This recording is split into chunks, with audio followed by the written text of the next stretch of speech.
any comment on this call of the 10th of November 2020 to Gogo's number? Kukhona mhlambe ke ongathanda ukusho ke malana ke nalo ucingo lokukhuluma ngalo ke olenzwa nge-10 zika November 2020 osuka kuwena liya ke ucingo lukagogo. Mina ngingakusho ngaphambi kodwa azange ngifonele le number futhi ngangena phone ngayo. My lord, I did not make this call and I did not have a phone on this day.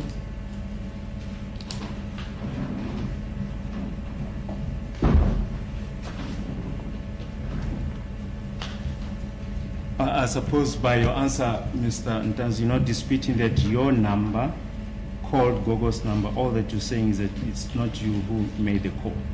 Mnumzana Ntanzi, ngiyacabanga ukuthi ke ngempendulo yakho uthi ke awuphiki ukuthi ke inombolo yakho ke yafonela ke inombolo kagogo kodwa owafonela ugogo ngalolu suku. Usho njalo? Ngisho njalo phambi kodwa befone yayingekho ke. That is what I'm saying, my lord, since the phone was not with me. Ifone mina ngihlukana nayo ngoJune 16. The last time I had the phone was in ukuthi lapha yayi khona yayenzwana mina ngazi mina. Of what was happening to the phone, I have no idea or clue of. Ngoba kokuqala lapha phambi kokho sekatolo umkhane mina ngimazi uhlala lapha umabhena ngimazi ukuthi uhlala lapha. Bani umkhane? Umkhane abantu abangibophayo. And secondly, my lord, I have no knowledge of where Mohane and Mabena stays. The people who arrested me. Ngoba ifone yami kwamanye amaphepha ikhona phela efonela khona inamba kaMabena Pretoria University Pamafret nakaze ngiphuma lo madate labo ngisho police station. Because my lord, there's information that there was a point where my phone called Mabena's line when it was around Pretoria University, and I was never at those areas during that time. Ebese ngiphinda ngixoxisela icourt ngalama tower la Kingwood. Mina kaze ngihlale police station eyodwa bengishintsha ama police station ke mina lapha ePitori. And also to respond on the towers, especially the Queenswood police station, my lord, I would like to indicate that I was not kept in one police station. I was moved around different police stations. So uma uthi ke phone umshushisi uqonda ukuthi court yayike wayengawabamba amanye amathawa amanye ama police station. Ngicela uphinde futhi. Uma kuyikuthi uthi umshushisi phone yayike amaphoyisa angayithathe wayengawabamba amanye amathawa akamanye ama police station. If the prosecutor suggests that the phone was with me, why is it not showing or showing a signal of other towers? Ingakho ibangicela phamba kosekatona ngicela ukubuza ukuthi ifone yami yayenzwani mhlambe ngumthetho ukuthi ifone mawethathile yasetshenziswa ayicishwa mhlambe nangazi into zesiphoyisa. I would really like to ask the court exactly what was happening with my phone. If maybe a phone has been confiscated, they use it and do some other things with it. Sorry, you do recall that you were detained at Vieira police station? Usakhumbula ukuthi ke uyagcina wena ke eVieira police station? Asingabalona kuphela phambi kwenkosi enkantolo siwabalonke. Let us not only talk about the Vieira police station, let us mention or talk about all the other police stations.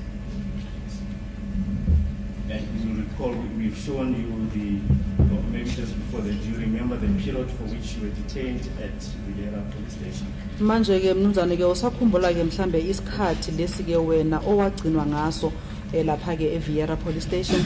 Ingakho bengicela kuwe mshushu ukuthi ngicela ubonise icourt ilanga lami lokungena epolice station nokuphuma kwami akaze uyibonise icourt kwami mina akaze ngubone lapha phambi kwegasi enkantolo. Mr. Prosecutor, that is the reason why I had initially requested that you show the court the date of my arrest or being incarcerated, but you never gave the court that information till date.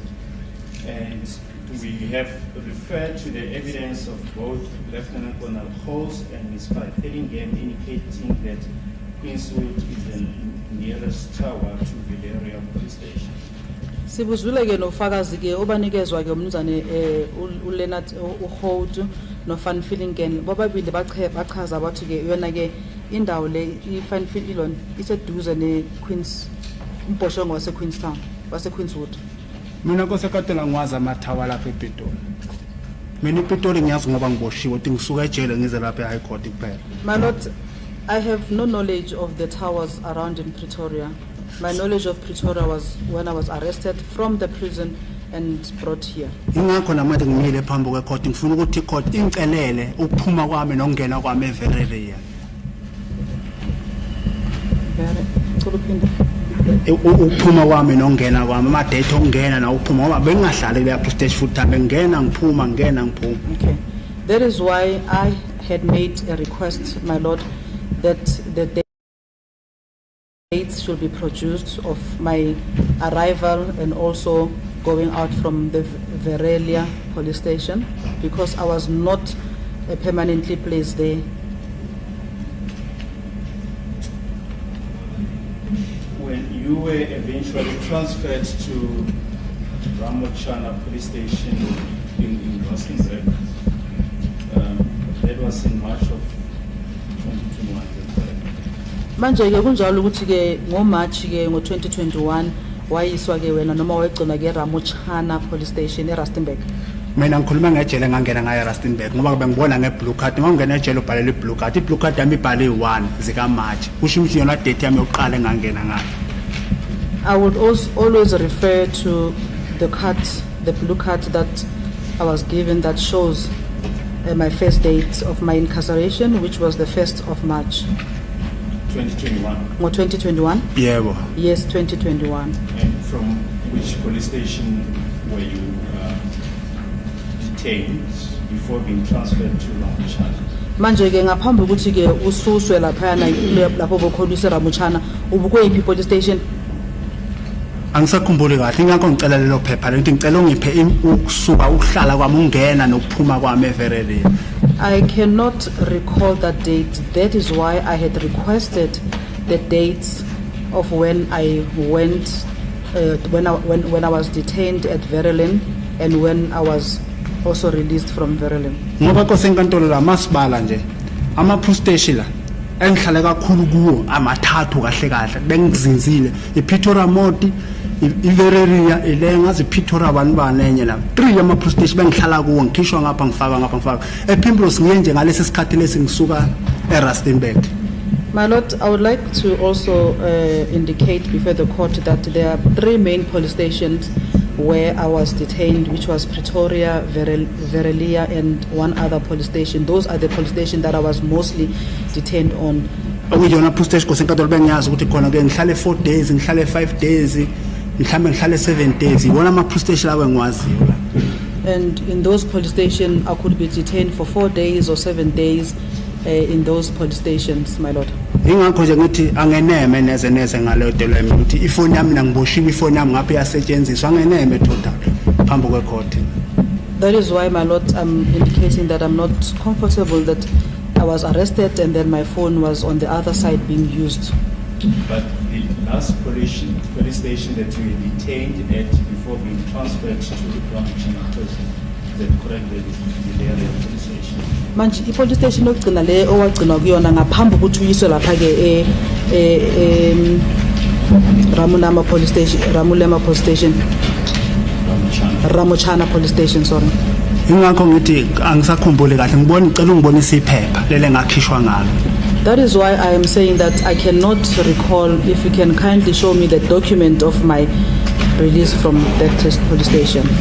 We may proceed with the calls to Bogo index number 149. The next 2 calls are found on page 108 to 200, case ID 103 1227, still part of exhibit DD5 in brackets E, Roman figure 1. Mbuso ke uyakhombisa ke amanye amakholi kayenzekile amabili iwona la siwabonayo atholakala kona page 108.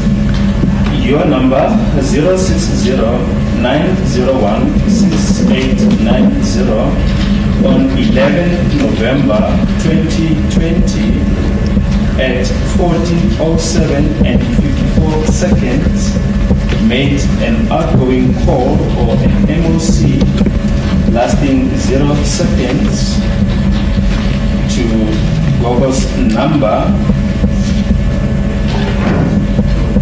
682412, and the tower is 3G Queenswood.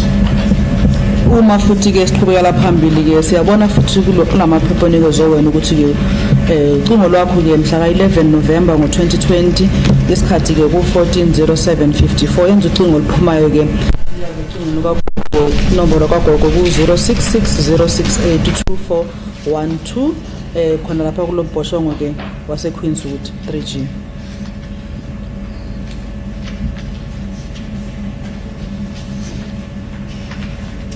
Next call, your number 060-901-6890 on 11 November 2020 at 14:08:04. Now they're just less than a minute after the previous call, made another outgoing call or an MOC lasting 160 seconds to Gogo's number 0660682412. The tower is 3G Queenswood NGA. Futhi ke ngalolo nalolo suku lolo umhla ka-11 November ngo-2020 isikhathi ke ku-14:07:54 kuyabonakala emaphepheni ethi ukuthi ke ucingo lwakho ke lolu ke olu-060-901-6890 ke lenza ucingo oluphumayo foni kagogo ke u-066-0682412 elathatha ke imizwana engaba u-160 phansi kombhoshongo nawo se-Queenswood. Do you have any comments regarding these two calls? Khona mhlawumbe ufuna ukusho ngakho lokhu?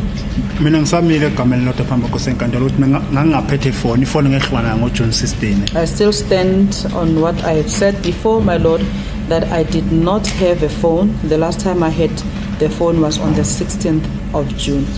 Manje nala uyabona la akusho ukuthi 61 second la kubhala u60 nje straight manje umshushisi uthi yena 60 second manje yabona njalo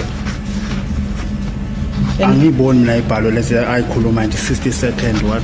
And also looking at this document, my Lord, there is no way it says 60 second as the prosecutor has indicated. Kubhala u60 nje straight. It's only written 60, nothing else. No, Mr. Dunn, it's 160 seconds. That's what I said. Yeah, yebo ngiyavuma ngithi liphi second ukuthiwa 60 second. Yes, I do Mina ngibona agree. 160. I do agree to what you're saying, but I don't see where it's written seconds. I only see 160. Well, Ms. Fathillingham testified here that time is measured in seconds. Nkosazana ufan feeling game ke ngale nkathi ethula ufakazi uye washo ukuthi ke isikhathi lesibalwa ke ngemizuzwana nje.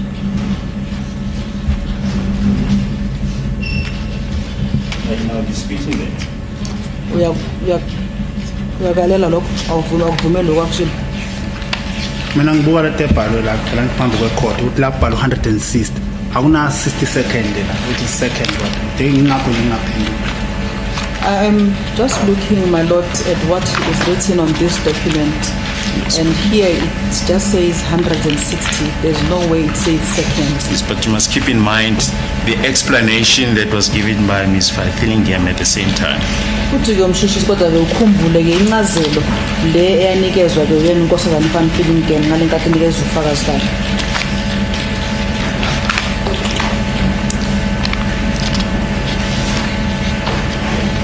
Do you have any other comment to make regarding these two calls? Khona mhlawumbe okunye futhi mhlawumbe uthanda ukusho malana ke namakhola amabili. Mina ngisamile phambi kwesenkantolo ukuthi ngangena phone. I still stand on what I said before the court that I did not have a phone.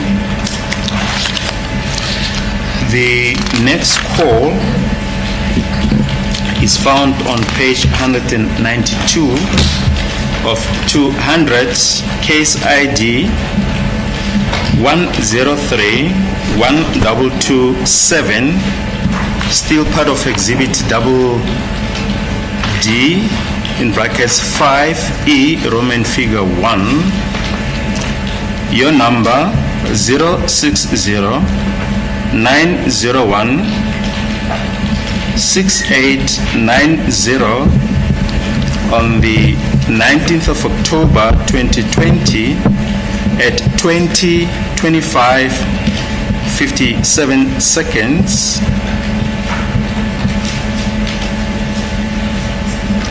Received a please call me from Gogo's number 0660 682412. Uma ke sesiqhubekela phambili futhi ke kuyakhombisa ukuthi mhla ka-19 December ngo-2020 isikhathi ke ku-20:25:57 imizuzwana kuyakhombisa ukuthi ke ucingo lwakho ke lolu ke nombolo lakhona ku-060 901 6890 lathola ke umlayezo ukuthi ngicela ukuthi ungithinte elibuya ke kugogo ke nombolo lakhona ku-066 068 2412.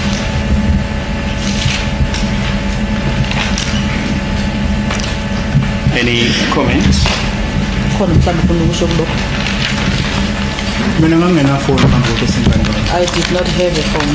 Kodwa-ke nje ngizosho ukuthi okukhomba khona ifoni le yayibhizi uma namanje ngisamile nayi nenamba kamabheni iya-callback kodwa othi iyehla kuyaphansi. And just to show that they were busy using this phone, from this document one can see that there's Mabena's number that is showing there, and he or she has been also sent please call me. Nge-22 nkosenkantolo nge-10 2020 kwaku-19 21 13 Ufunda la le number le ufunda. and then it shows, my lord, he indicates, it shows the date was the 22nd of October 2020 and the time was 19:02. Manje bese ngithi mina nga-callback iphoyisa lingibophile. And you really say I would send a call back to a police official that arrested me.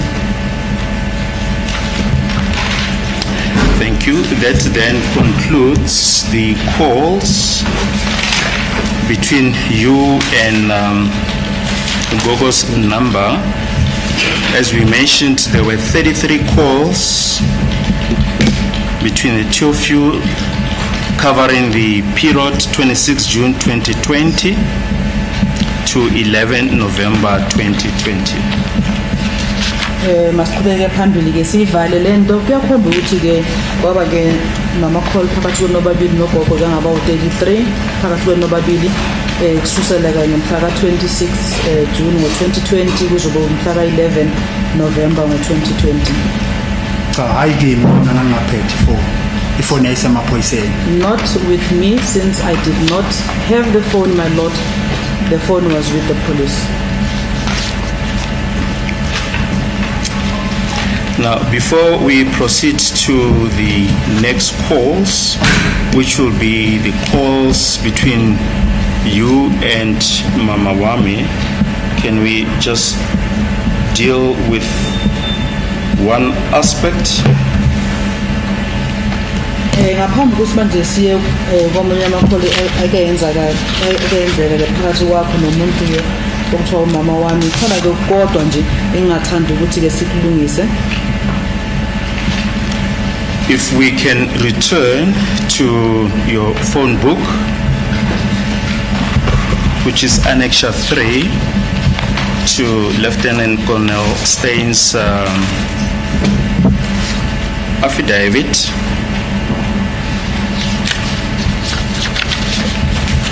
and deal with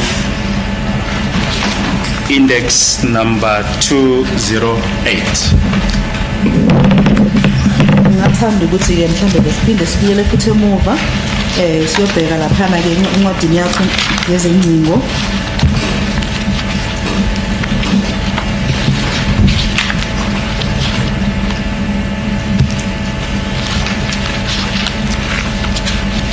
You'll see that index 208, it's a Standard Bank account number 10091277815. Uma ke sibuka kula maphepha ke lapho sikhonjiswa khona ke 208 kuyakhombisa ke i-account ke ya-Standard Bank enonombolo ke u-100 91 277 815. You see that? Uyakubona lokho? yebo. Yes, I can see that. You'll recall that Lieutenant Colonel Stein's evidence was that this account number was stored on SIM card number 2, which was found on the number 072-505-7056. Usakhumbula ke ngale nkathi ke yena ke umnumzane Stein ke thula ufakazi uyowasho ukuthi ke yona le account le ke ibigcinwe ku SIM yesibili le number lomshishisa yayibiza iqala ngo-072 which you said is Mutsiri's SIM card, is that correct? wona wachaza wathi ke kuyi-SIM card kaMutsidi. Ingoba manje liqiniso ukuthi le number kaMthili sibhaliswe ebank emabhenkini ami. Yes, that is because it was not true that this number, Mutili's number, was on my bank details. Yes, but remember that is not the evidence of Lieutenant Colonel Stein. Lieutenant Colonel House. He testified that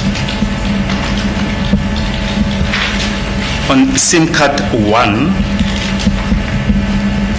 there was your number 06090168890, and there were 2 messages to that number. There was a please call me message from the number 0726191698, which you said is Lebo's number. Kodwa ke uma siphindela futhi emuva ke sesibheka ke ufakazi bakhe ke umnjana Hosi ke uyobeka wathi ke khona ke sinye oqala ke le nombolo yakho ethi 0609016890. Yona leyo nombolo leyathola ke umlayezo emibili. Oqala umlayezo bekumlayezo othi ngicela ungithinte esuka lapha kulo nombolo ke u0726191698 wena washo ukuthi ke nombolo kaLebo leyo. Is that correct? Kunjalo? Yebo, inamba iyo le. Yes, the number is that one. Abese siphinda silungisa la phambi kwecourt.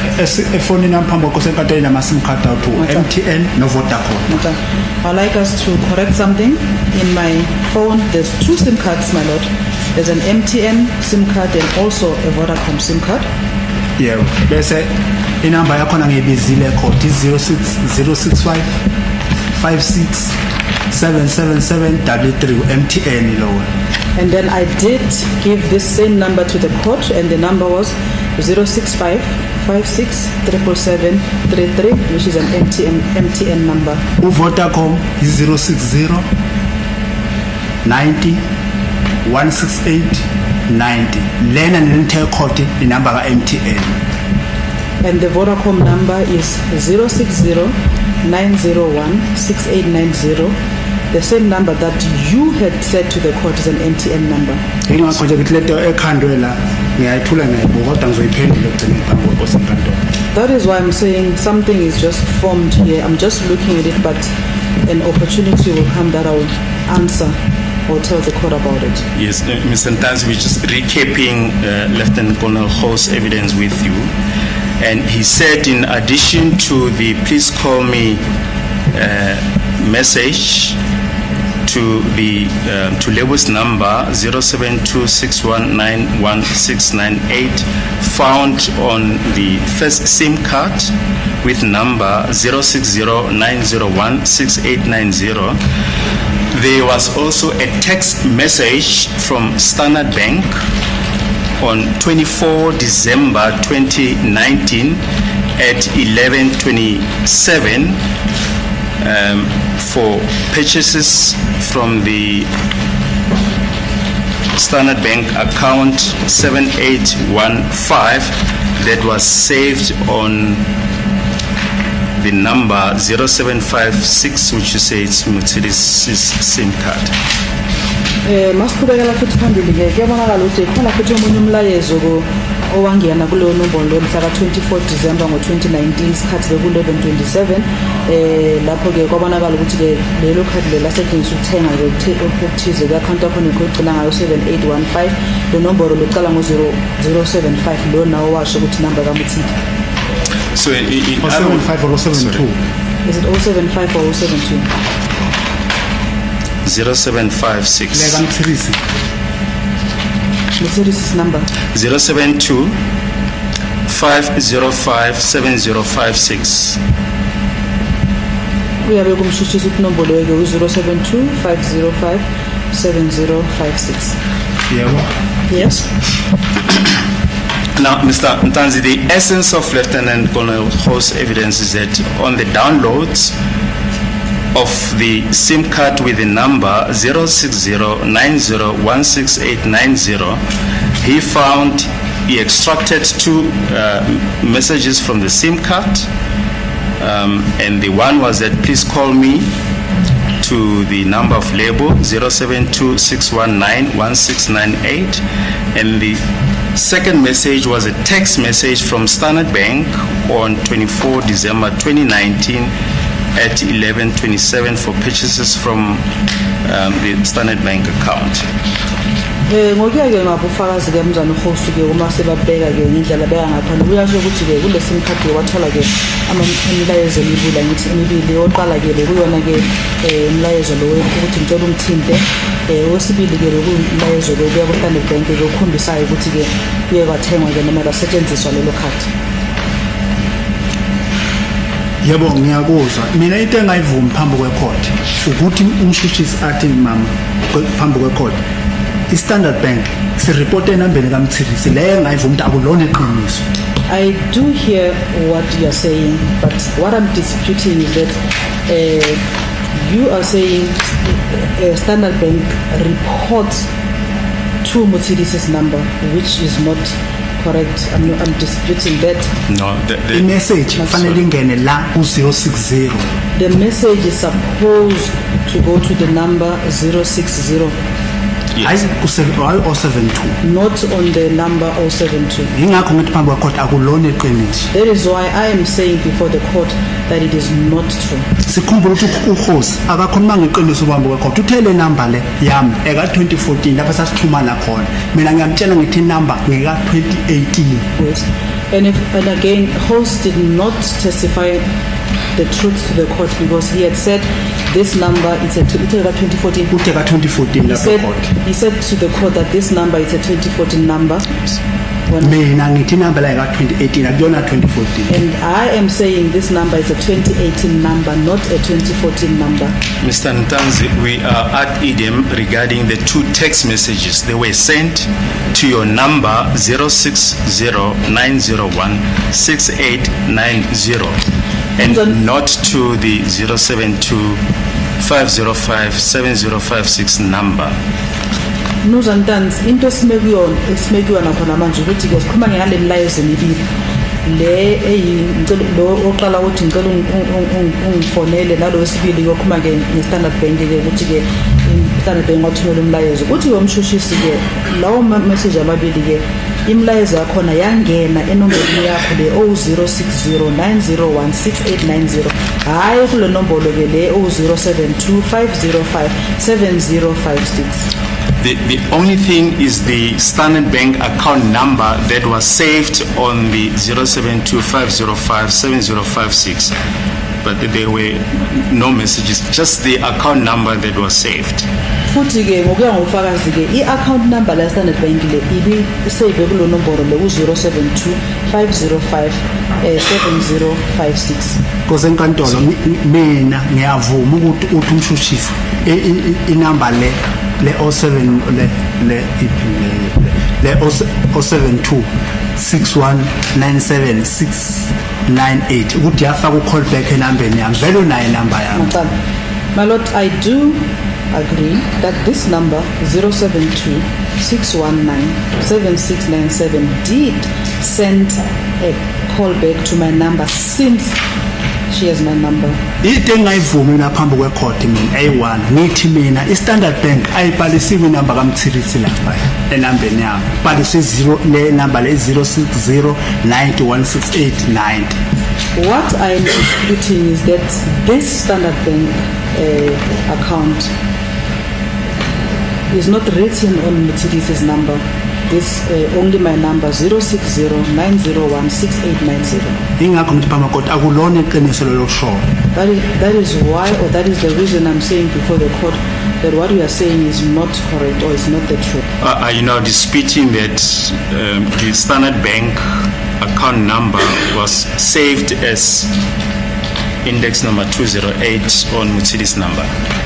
Manje ke uyaphika ukuthi ke i-account number le ya-Standard Bank ke ibiseyiviwe ke kule number kaMthirisi. We're not talking about messages, we're talking just about the account number. Are you disputing that that account number which appears against index 208 Standard Bank 10091277815 was saved on the SIM card of Mthirisi 0725057056? Uthi ke ushushisi ke mnumzane Ntanzi ke wena uyakuphika ukuthi ke sikhuluma manje ukuthi asikhulumi ngemlayezo ke sikhuluma ukuthi inumber le account number ke ibiseyiviwe ke efonini kaMthirisi le 0725057056. ngithi akulona iqiniso. I'm saying it is not the truth. Le sim card kaMthirisi nama noma ungathatha ifoni yakho umfone uzomthola uzoyi-athi number yakhe ikuyi sim card yakhe ifuna nefonini yami. This SIM card, Mthirisi's number, even if we can call her right now, she will answer her phone. The SIM card is with her. What is the SIM card doing with me? Umthirisi ngidibana naye kuma-sport emayini siyehlukana khona lapho uhlala le eVendor mina ngihlala le eFreedom Park eyimpala. I only meet Mthirisi during sports at the mines.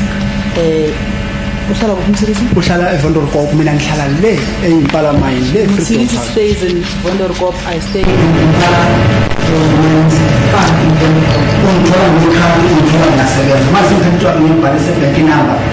He finds me with a card and I'm working that time. So how is it that now I will stay his own number and register it? Yes, in any case, Mr. Ntanzi, Lieutenant Colonel Ho's evidence is in raw court. We just wanted to traverse his evidence with you.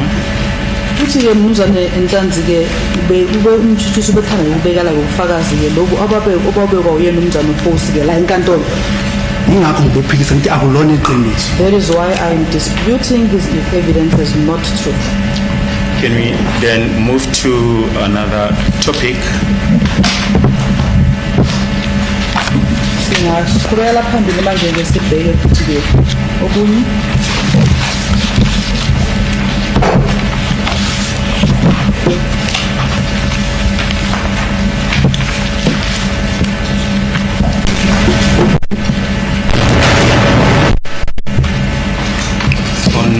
Friday, we referred you to a contact on Annexure 3, namely vendor 2 is contact number 66 on the index. Ngolosihlanu ke siye sathi kubamba kancane ke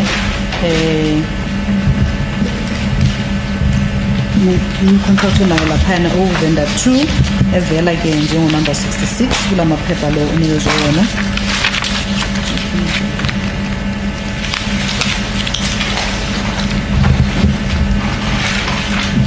There is a contact that has been marked.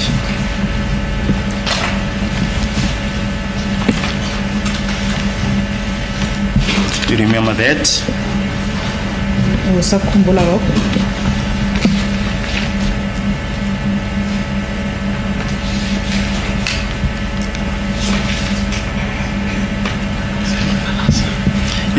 You'll recall that you testify that you went to Falaza High School with this contact vendor.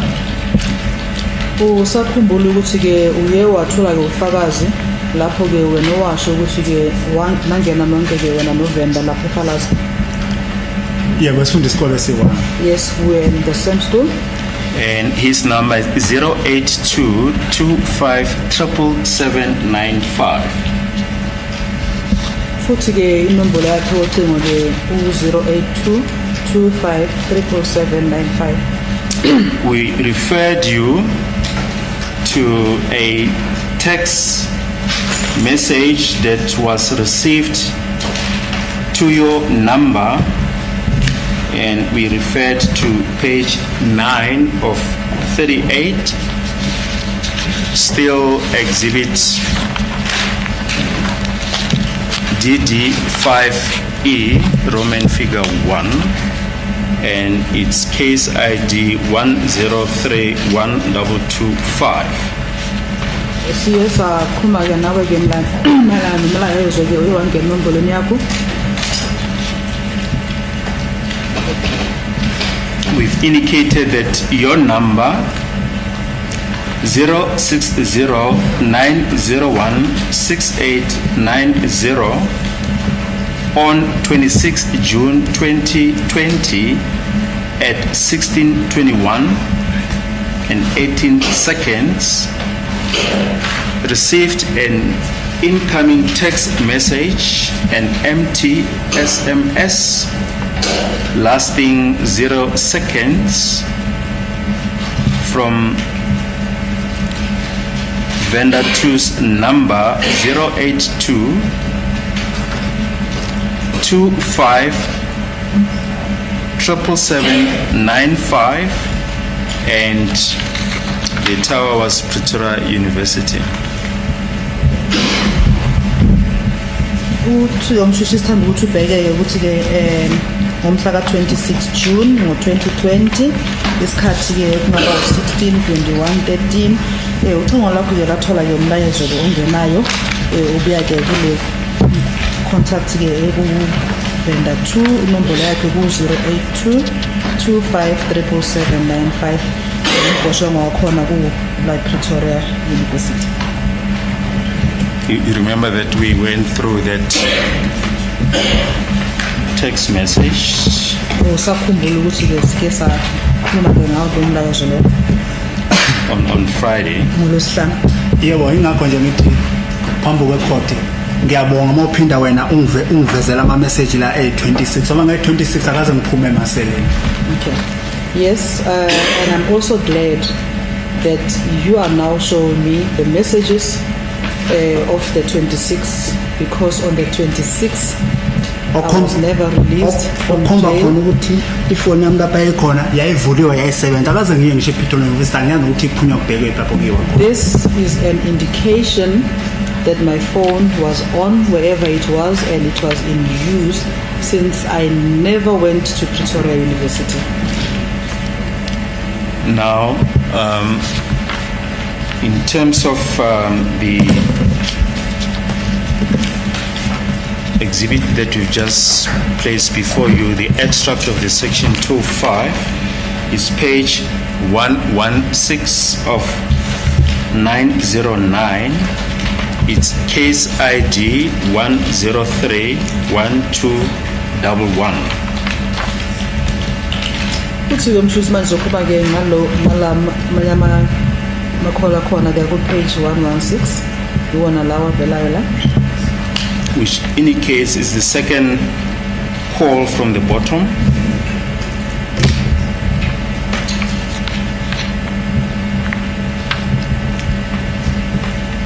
Now, this relates to the contact between Mapisa, accused number 4, and the contact vendor 2, who is also on your contact list. The number of Mr. Mapisa, accused number 4, which is 071-395-3801 on 5 November 2020 at 1803 received a call from vendor 2 08225 77795, but the call went to voicemail. It was a call forward lasting 1 second. Uma ke sibheka ke kuangamaphepha okhunjiswe wona ke kuyabonakala ukuthi kuyoba khona ukuxhumana phakathi kwayikhumbangalela wesine ke oninombolo u0713953801 naye ke uvenda 2 oninombolo ke u0822537795 ngomhla ka-5 November ngo-2020 isikhathi ngaba u-13-1803 noma ke ucingo lwakhona ke kuyaba i-voicemail.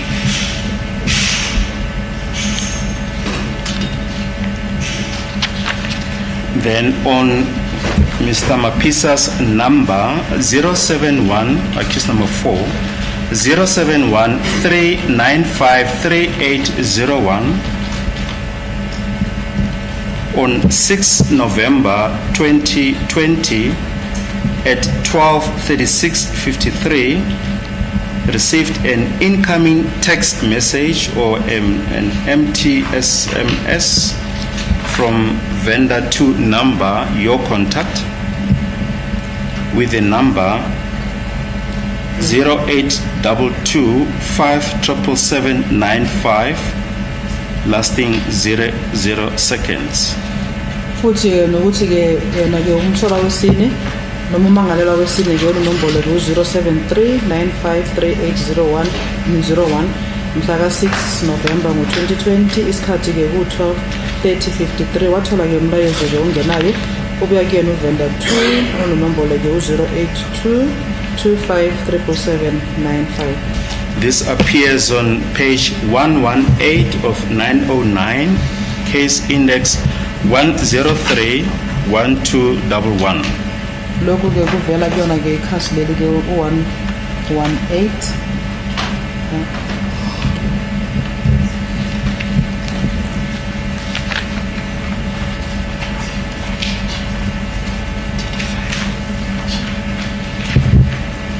And this is part of Exhibit DD5G. Now ubona ufakazi ke uDD u5G. Then again, Mr. Mapisa's number, accused number 4, 071-395-3801 as per page 118 of 909, case ID 103-1211.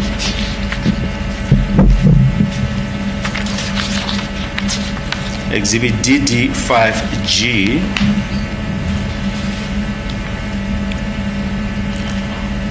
On the 6th of November 2020,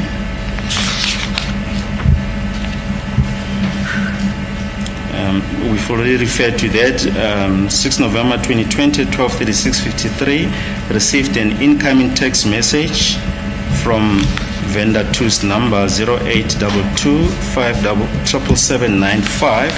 But the next call that you want to refer to on page 119 of 909, case ID 1031211.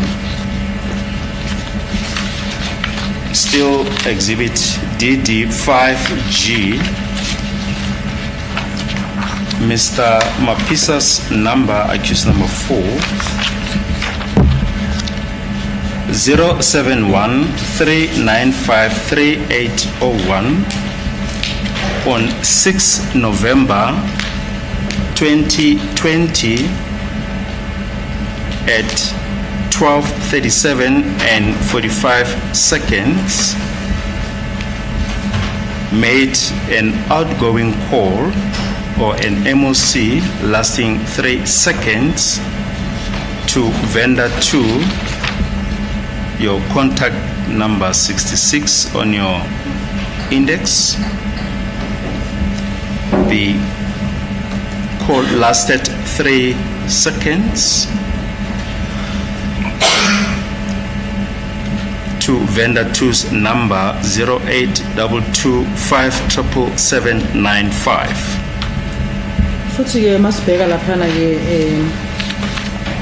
kuyakhombisa ukuthi ke inombolo kaMzansi Maphisa ke yena uyena ummangalela wesine u-0713953801 ngesikhathi ke ungaba usuku 6 November 2020 isikhathi ungaba 12:37:45 ke yenza ke ucingo oluphumayo luya kuvenda 2 naye ke lo omunye ke wabantu lo nawo kuma contact wakho inombolo yakhe ku-0825777795.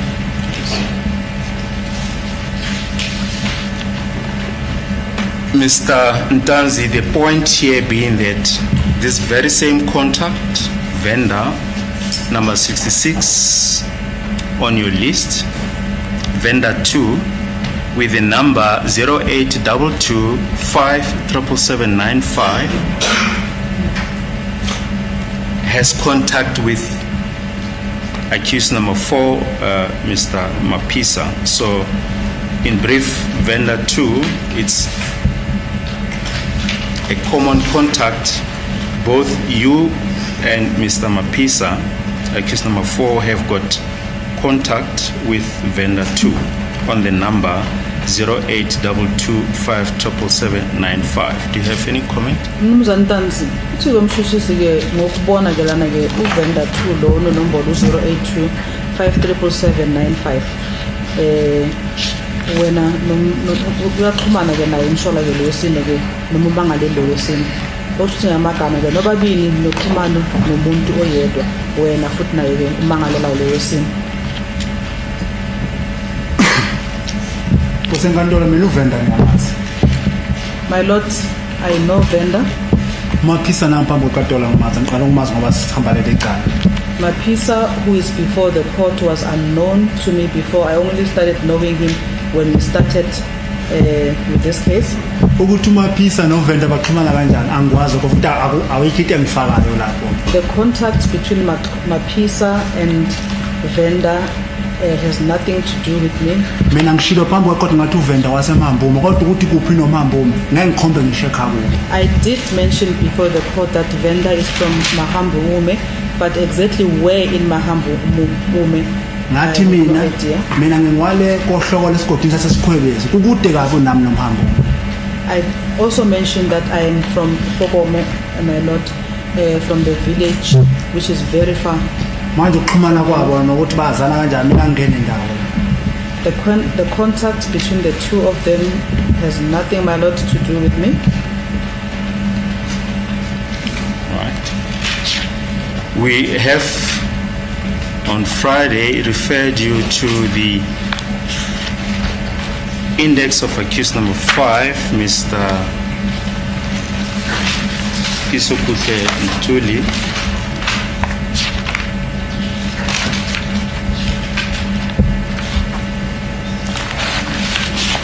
which we once again show to you that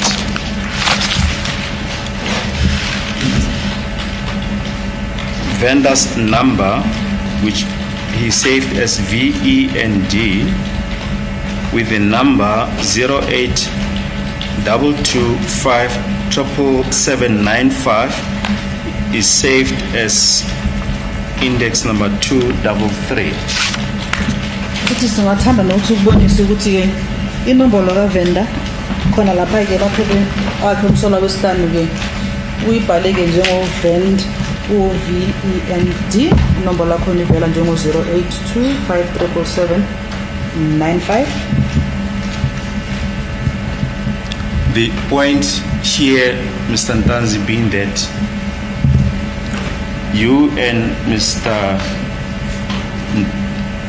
Ntuli Fisikuhlo Ntuli, accused number 5, know vendor with the number 0822577795.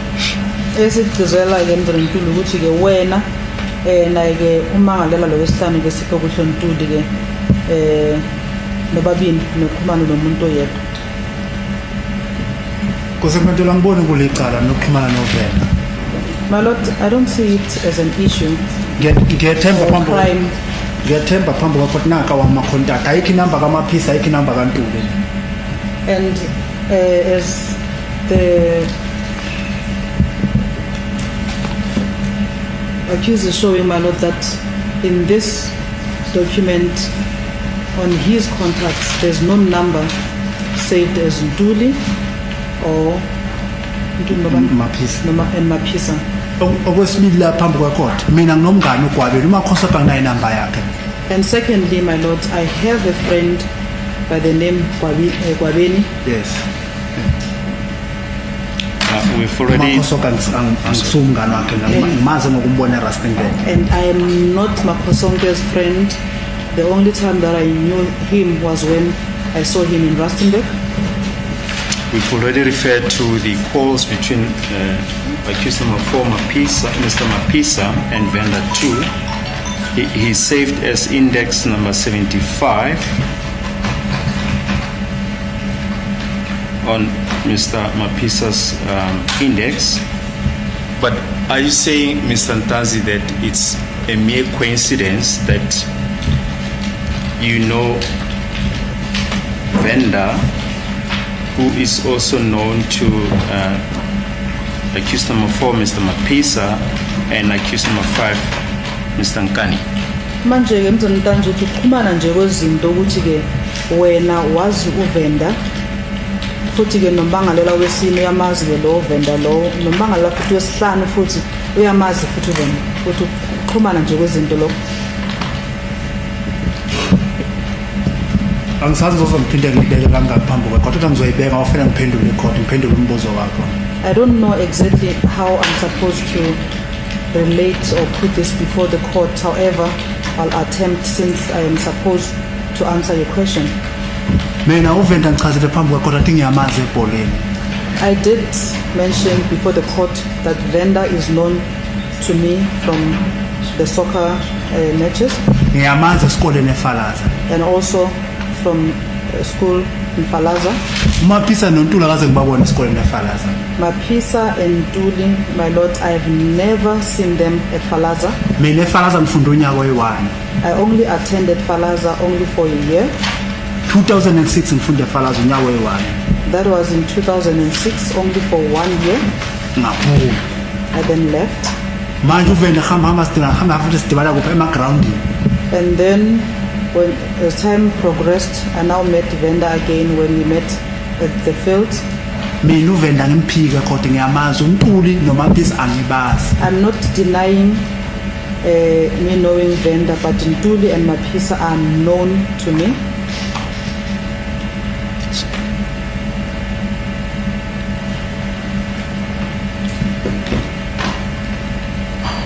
Up to which grade did you progress at Falaza High School in 2006? Manje ke ngo-2006 uyofunda lapha eFalaza uzofika ukuthi iliphi ibanga? mina ngifunda u-8 kuphela eFalaza ngayeka esibole Only 8, and then I left school.